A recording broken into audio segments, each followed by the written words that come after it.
What's up? Welcome to another episode of History with Harun. I'm your host, Timothy Harun. Thank you for joining me. In our last episode, I spoke with sports and culture journalist Justin Tinsley, and we discussed the fallout between Malcolm X and Muhammad Ali. Both men were pivotal figures that transcended their respective cultural positions, one being in religion and the other being in sports. During this episode, I'm going to explore another prominent figure who also came to prominence through the Nation of Islam.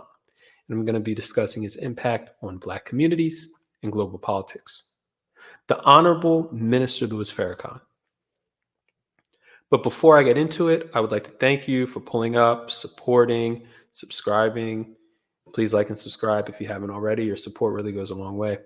Also, my main goal is to be able to interview people in person and have interesting discussions with important figures within the Black community in person. And in order to do that, I really need your support. So if anyone would be willing to donate, you can donate to the podcast, Cash App, History with Harun. Farrakhan was born Louis Eugene Walcott on May 11th, 1933, in the Bronx. His parents were Caribbean immigrants, and he never met his father. When Louis was around the age of 3, his stepfather died, and his mother moved the family to Boston, where she went on to raise him and his older brother, Alvin. What most people do not know is that Farrakhan is a classically trained violinist. He began playing around the age of 5, and by the age of 12, he was touring with the Boston College Orchestra. In 1949, at the age of 16, he appeared on the television show Ted Mack's Amateur Hour, where he showcased his skills as a violinist. In 1951, Louis began his collegiate education at Winston-Salem Teachers College, currently known as Winston-Salem State University. While there, he was on a track scholarship. Around the age of 20, he married his college sweetheart, Betsy Ross, and the couple recently celebrated 71 years of marriage. That's a long time. Following his wife's pregnancy during his junior year of college, Louis dropped out of school to support his family. Around that same time, he embarked on a career as a professional calypso singer. Over the next few years, he recorded and performed several hit songs under the alias The Charmer. The year 1955 represented a huge transition for the man who was then known as Louis Eugene Walcott. During that year, Louis was introduced to the teachings of the Honorable Elijah Muhammad, who was the leader of the Nation of Islam. That same year, he joined the Nation of Islam and became Louis X, with the X replacing his European name Walcott and serving as a placeholder until he eventually received his Islamic name, Farrakhan. According to the Nation of Islam, European surnames are essentially slave names that were used to denote ownership and eventually passed down to generations following the abolition of slavery. And in order for Black Muslims to accept their true identity, they must forego their slave names and embrace holy names in the Arabic language. Given the strict religious nature of the Nation of Islam, its leader, the Honorable Elijah Muhammad, asked that his new student, Farrakhan, suspend his career as a touring musician in an effort to fully dedicate himself to his faith. Farrakhan obliged, and within his first year as a member, he became an assistant minister to Malcolm X. The two were so close that one of their conversations inspired Farrakhan to write and record a conscious record in 1960 called White Man's Heaven is a Black Man's Hell.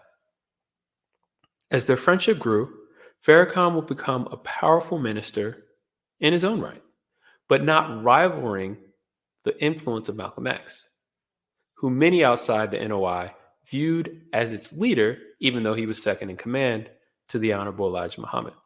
During March of 1964, Malcolm X publicly announced that he was parting ways with the NOI.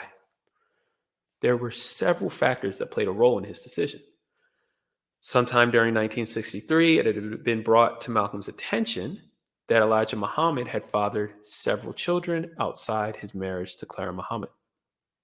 While Malcolm found these relationships to be inappropriate, as justification, Elijah Muhammad pointed to scriptural references of biblical patriarchs having multiple wives.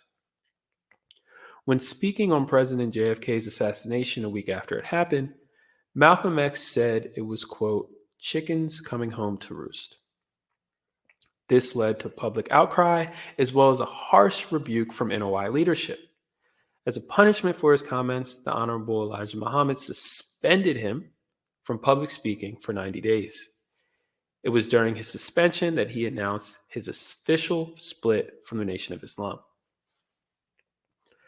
Malcolm's decision to spurn his teacher and, in effect, the whole Black Negro movement would make him public enemy number one in the eyes of the organization. From Farrakhan's perspective, Malcolm X, who was previously his brother and teacher, was now his op. The incendiary rhetoric that Farrakhan would go on to use to describe what he viewed as Malcolm's betrayal would become a major talking point in Black communities as well as the media, with some people going as far as to blame the minister for Malcolm's death. There's absolutely no evidence linking Farrakhan to Malcolm's assassination. However, in 2000, the minister sat with Atala Shabazz, one of the daughters of Malcolm X, as well as CBS journalist Mike Wallace, to discuss her father's life and mission. Wallace asked Farrakhan what he hoped to get from his conversation with Shabazz.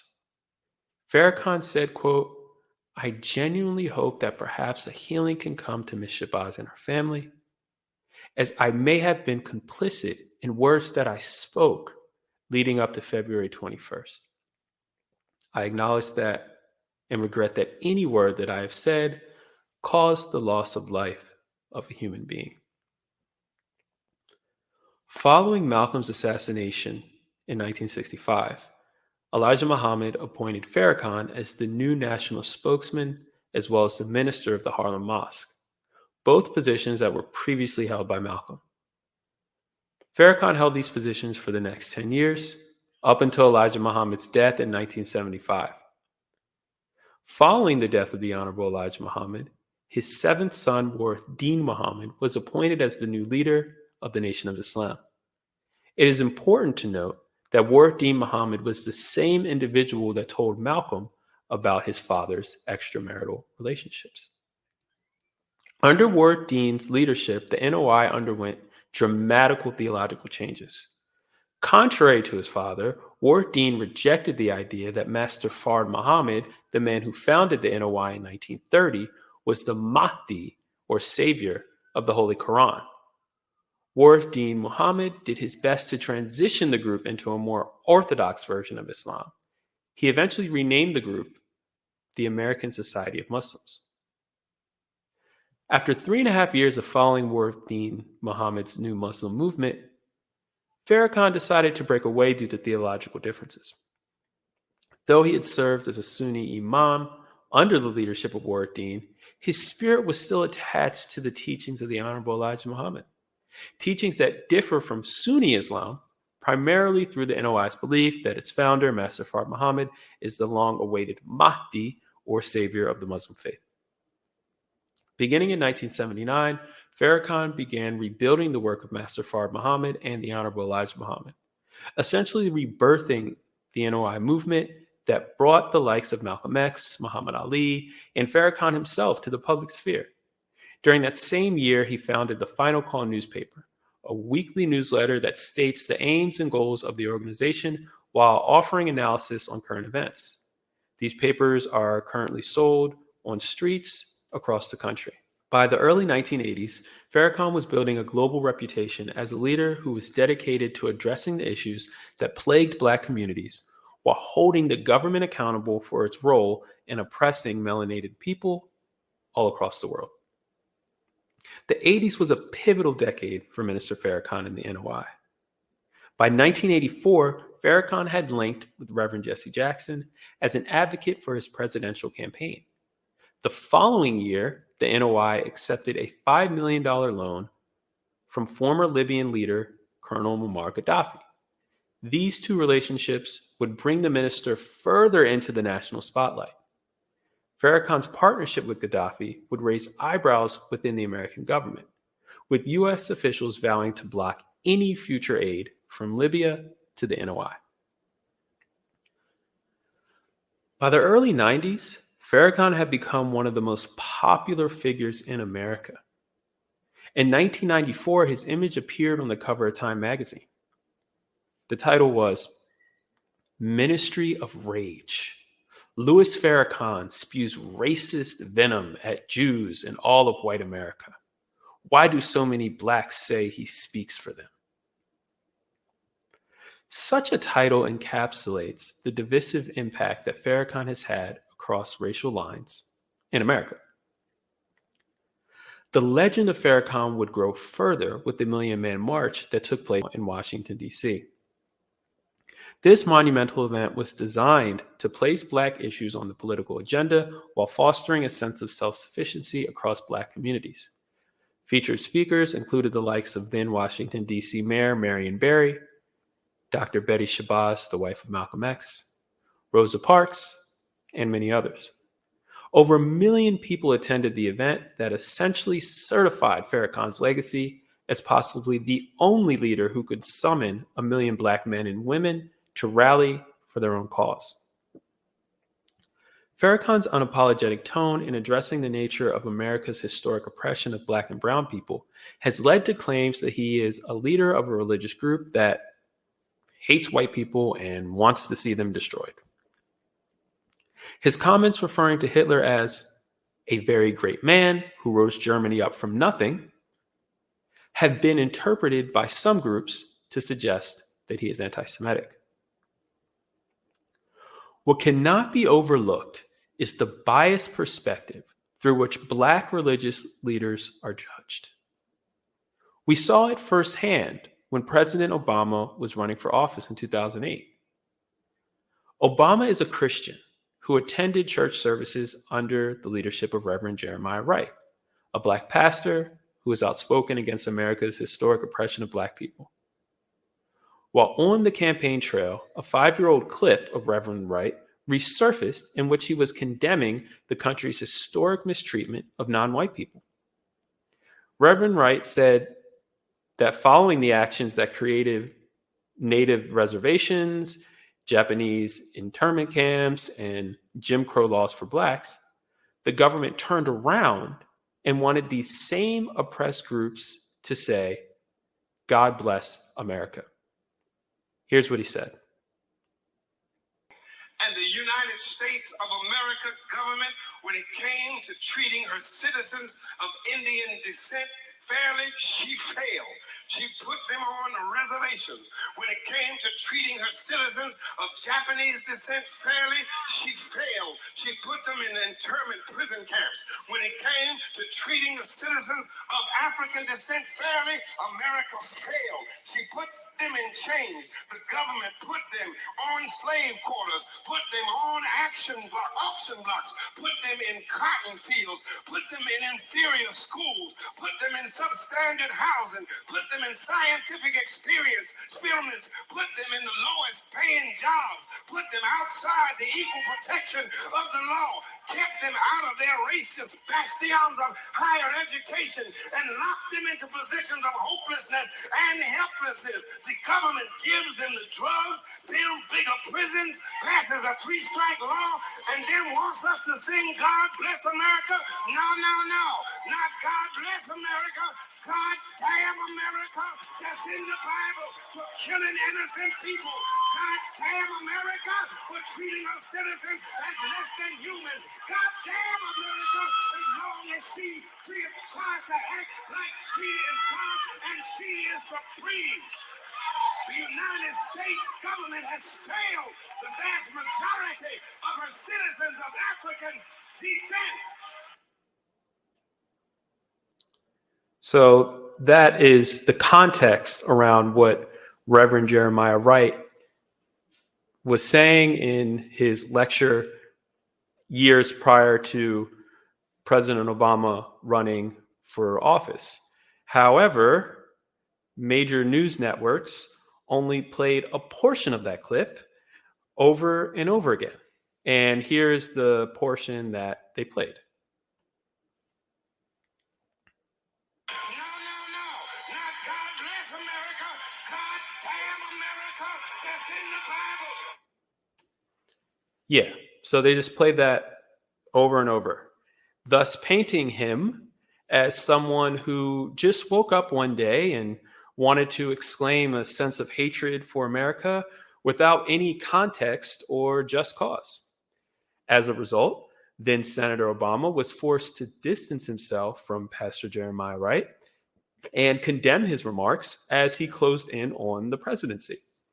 A month later, the same man who had officiated Obama's wedding and baptized Obama's children was forced to resign from his position as senior pastor of Trinity United Church of Christ in Chicago.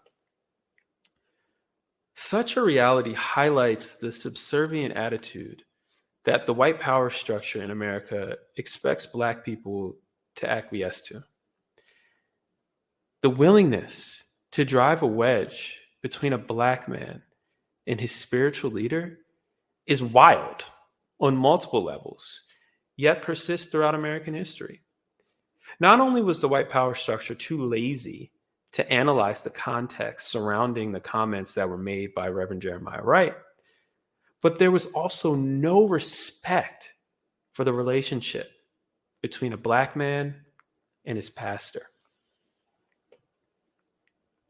In closing, this is why Farrakhan is so important and so meaningful to Black people. He stands on business. He could never be pressured into resigning from his post as the leader of the Nation of Islam. For most religious leaders, their greatest impact is within their clergy. Farrakhan has had just as great an impact on the lives of Black men and women who do not even follow the faith of Islam. Farrakhan is important because nearly every Black man and woman in America, regardless of their economic status, lives in constant fear of the power and influence of the white power structure. On an industrial level, many Blacks operate under the stressful reality that they must be twice as good as their white counterparts just to get equally as far professionally. And when it comes to social life, some Black people are afraid to name their Instagram group chats after titles that represent comedic takes on Black experiences due to the fear of being stereotyped in the rare case in which such group titles would be seen by a white person. Being Black in America is extremely stressful, and Farrakhan speaks to that stress. He represents a sense of discipline and self-sufficiency that all communities could benefit from, not just Black ones. His inspirational rhetoric has led to self-improvement in the lives of individuals who were formerly involved in criminal activity through which they were degrading themselves and those around them. In the eyes of most Black people, Farrakhan is a gift that represents honesty and perseverance. In the eyes of most white people, he's a figure that aggressively highlights a past that they do not wish to acknowledge. In truth, Farrakhan is a blessing to humanity. But like nearly all of the great civil rights leaders before him, he will likely not get the praise he deserves until he is no longer physically present to demand accountability from the oppressor as well as the oppressed. Thank you for tuning in to another episode of History with Harun. Greatly appreciate your support.